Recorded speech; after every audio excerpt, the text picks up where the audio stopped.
सभी को नमस्कार। संस्कृत विद्या चैनल में आप सबका स्वागत है। आज हम कक्षा नवमी विषय संस्कृतम तृतीय पाठ सोम प्रभम इसका अभ्यास कार्य करने जा रहे हैं। अभ्यास कार्य शुरू करते हैं। पहला प्रश्न, अधोलिखितानां प्रश्नानां उत्तराणि संस्कृत भाषया लिखत। नीचे लिखे प्रश्नों के उत्तर संस्कृत भाषा में लिखिए। तो प्रश्न क्या है? जैसे क में, अध्यापिका सोम प्रभाम कक्षाया किमर्थम निष्कासितवती। अध्यापिका ने सोम प्रभा को कक्षा से क्यों निकाल दिया? अध्यापिका ने सोम प्रभा को कक्षा से क्यों निकाल दिया? उत्तर है, सोम प्रभाया उपानहु त्रुटिते। सोम प्रभा के उपानों ने जूते टूट गए थे। पुस्तक मंजुषा च त्रुटिता। पुस्तक मंजुषा जो बैग है पुस्तक डालने का रखने का, वह भी टूट गया था, खराब हो गया था।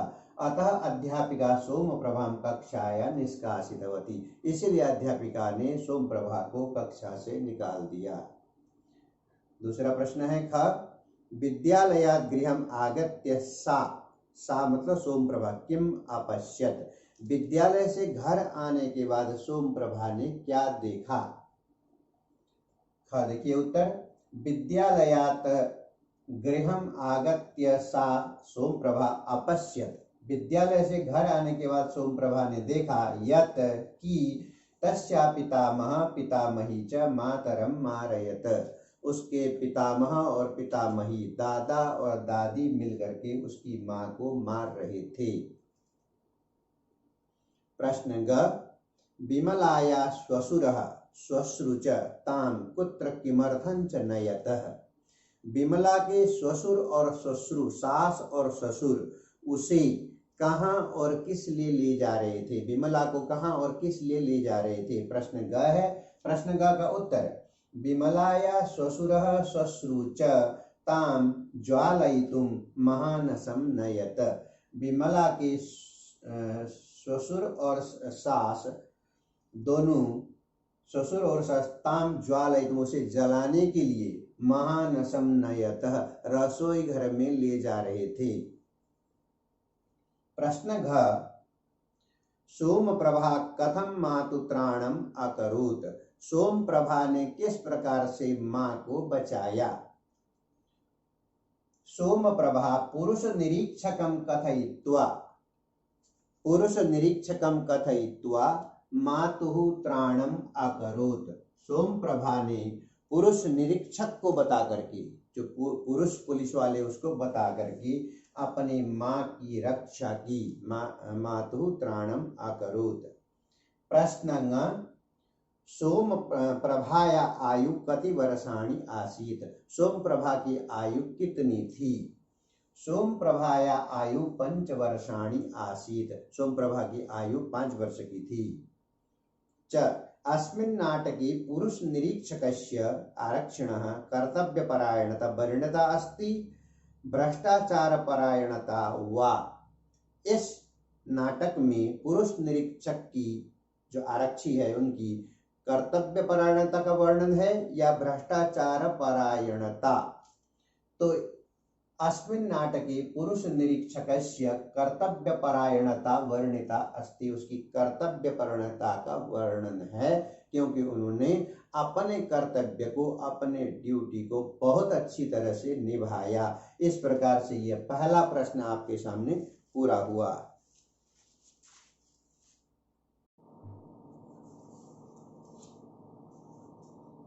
अब आपके सामने दूसरा प्रश्न।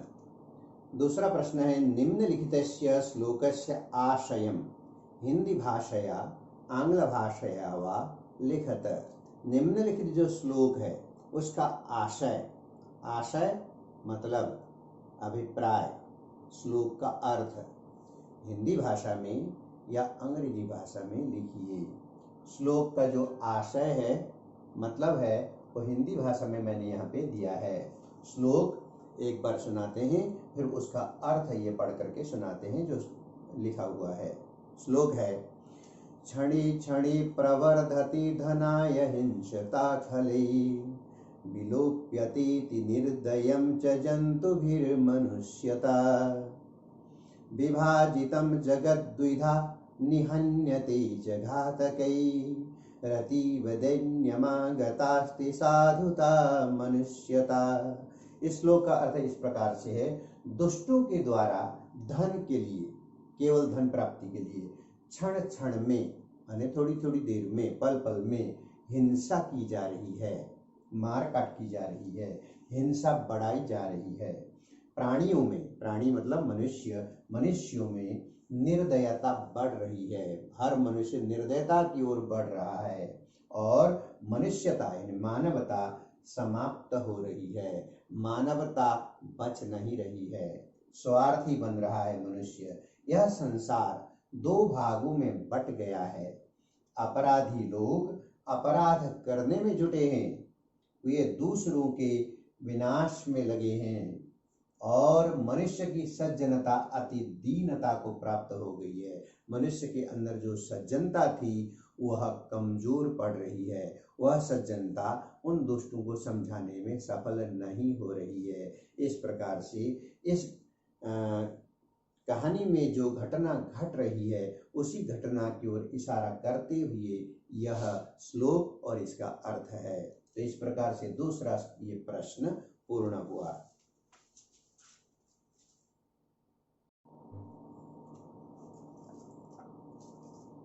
अब आपके सामने तीसरा प्रश्न है। तीसरा प्रश्न, अधोलिखितानां पदानां पर्यायपदं पाठात् चित्वा लिखत। अधोलिखितानां पदानां पर्यायपदम, पर्यायवाची, पर्यायपदम का मतलब पर्यायवाची, पाठ से चुन करके लिखना है कि पाठ में इन शब्दों के लिए कौन सा पर्यायवाची दिया हुआ है। पुत्रवधू, इसके लिए स्नुषा शब्द आया है पाठ में। पदत्राणी, इसके लिए उपानहौ। पाकशालां महानसम। शीघ्रं कुरु, जल्दी करो, त्वरस्व। पात्राणि, पात्र, पात्राणि के लिए भाजनानि, बर्तन। हंतुम इच्छा, मारने की इच्छा, उसके लिए जिघांसा एक शब्द में प्रयोग हुआ है। तो इस प्रकार से ये प्रश्न 3 का क। प्रश्न 3 दो भाग में है। प्रश्न 3 का ख, संधिम कुरु, संधि करने के लिए कहा गया है। कलह प्लस आडंबर, कलहाडंबर। प्रचलति धन अत्र, प्रचलत्यत्र। न अस्ति नास्ति, प्रतिधन एव प्रत्येव। मया धन एतत् मयैतत्, तत्र धन एव तत्रैव। इस प्रकार से ये संधि वाले शब्द पूरे हुए। तो तीसरा प्रश्न पूर्ण हुआ।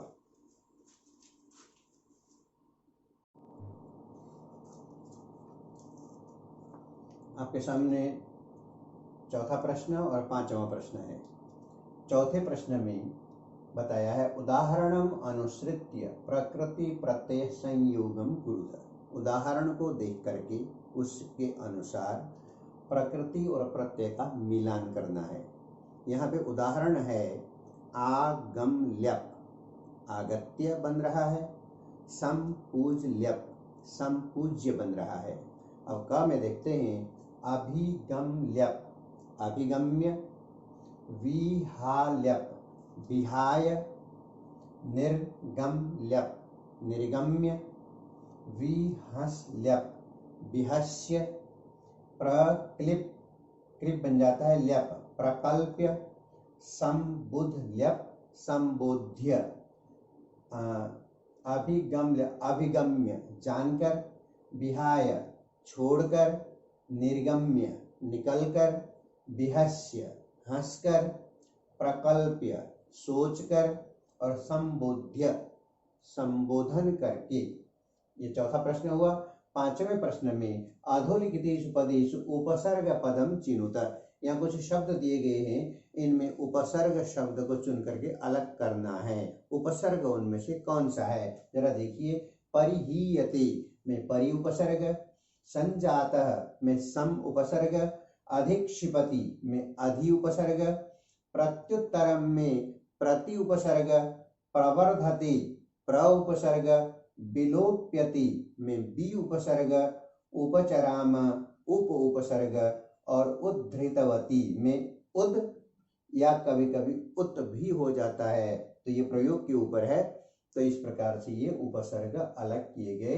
तो चौथा और पांचवा प्रश्न पूर्ण हुआ।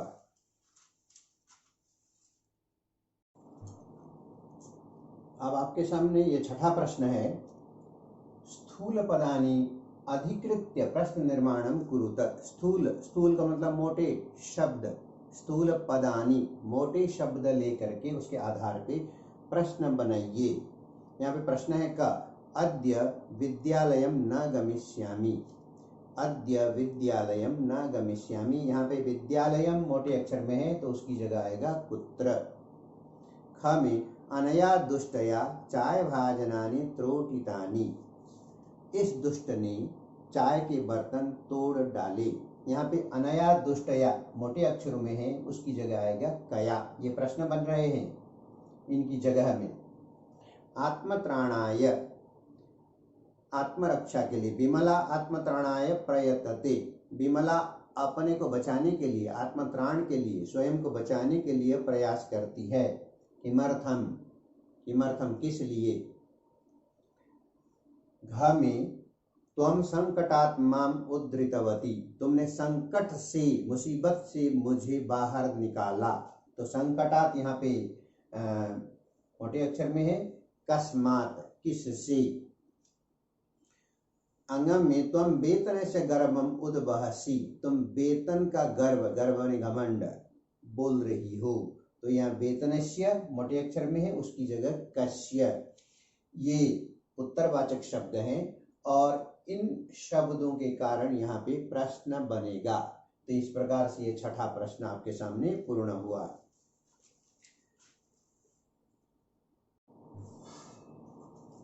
यह आपके सामने अब सातवां और अंतिम प्रश्न है। घटनाक्रमानुसारम वाक्यानि पुनः लिखत। घटनाक्रम के अनुसार वाक्यों को फिर से लिखिए। कहानी में घटना जो भी घटी है, पहले कौन सी घटी, फिर कौन सी घटी, फिर कौन सी घटी, उस क्रम में हमें वाक्यों को फिर से लिखना है। तो यहाँ पे उत्तर के हिसाब से लिखा हुआ है क्रम पूर्वक। एक नंबर पे ख वाला वाक्य आएगा, विमलाया श्वश्रुताम कटु वचने आक्षिपति। विमला की जो सास है, विमला को, ताम मने विमला को, कटु वचने कड़वे वचन से आक्षिपति दुखी करती है, घायल करती है, आरोप लगाती है। 2 में घा वाला वाक्य आएगा, विमलाया श्वश्रु श्वशुरः च ताम ज्वालयितुम महानसम नयतः। विमला के सास और ससुर मिल करके, सास और ससुर, ताम, ताम मने विमला को, ज्वालयितुम जलाने के लिए, महानसम नयतः रसोई घर में ले जाते हैं। 3 नंबर में क वाला वाक्य आएगा, सोम प्रभा आरक्षण समीपम अगच्छत। सोम प्रभा आरक्षी के पास चली जाती है, आरक्षी पुलिस वाले के पास थाने में चली जाती है।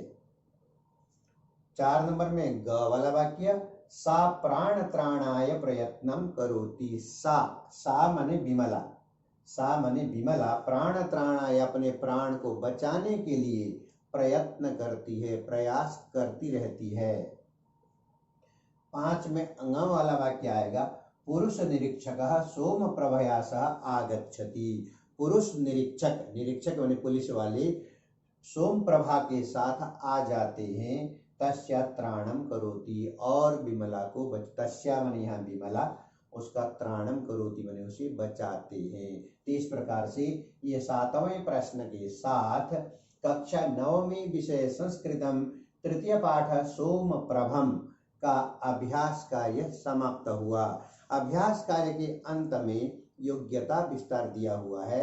योग्यता विस्तार आप लोग स्वयं पढ़ें, इसको समझने का प्रयास करें। इसमें सब कुछ समझाया गया है, हिंदी में भी समझाया गया है। इसको लेखक परिचय आदि से, पाठ परिचय आदि से पढ़ें और अपने ज्ञान को बढ़ाएं। शब्दों का शब्दापयामी, पितृपादम, तो ये इन शब्दों का क्या मतलब है और ये शब्द कैसे बने हैं, इन सब को भी दिया गया है।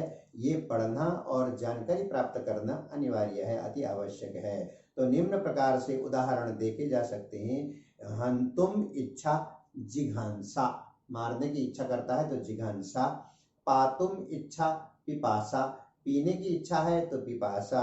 भोक्तुम इच्छा बुभुक्षा, खाने की इच्छा है तो उसको बुभुक्षा कहते हैं, बुभुक्षा भूखा।